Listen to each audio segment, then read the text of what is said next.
Most people think energy commodities move across borders as physical stuff: oil in tankers, gas in pipelines. But biomethane? The strangest thing about the global biomethane trade is this: the gas usually doesn't move at all.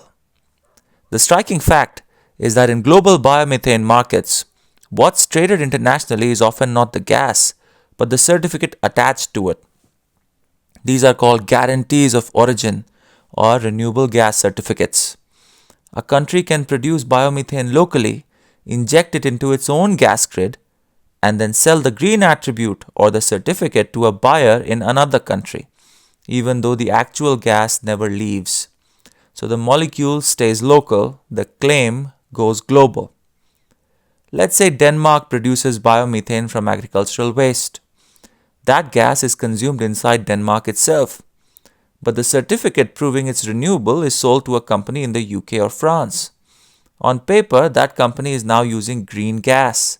In reality, it's still burning local natural gas, just with a cleaner accounting trail. This is perfectly legal, by the way, and it's the backbone of today's biomethane trade.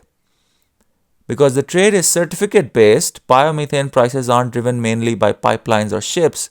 They're driven by government subsidies, climate targets set by governments and other organizations involved in this, certification rules set by the government, and corporate net zero commitments, coming of course from big business. A small policy change in Brussels can move biomethane prices more violently than oil or LNG. That's rare for an energy commodity. This system also introduces risks, by the way. There are very prominent risks of fraud and regulatory arbitrage that are obvious concerns by this. It's a market where lawyers, consultants, and traders often matter more than engineers. Biomethane is a critical sector based on certification and governance rules more today than on actual energy production. It sits at the intersection of energy, climate policy, corporate ESG, and the financial markets. It's a regulatory commodity more than an actual commodity, but it still remains one of the fastest growing ones in energy transition.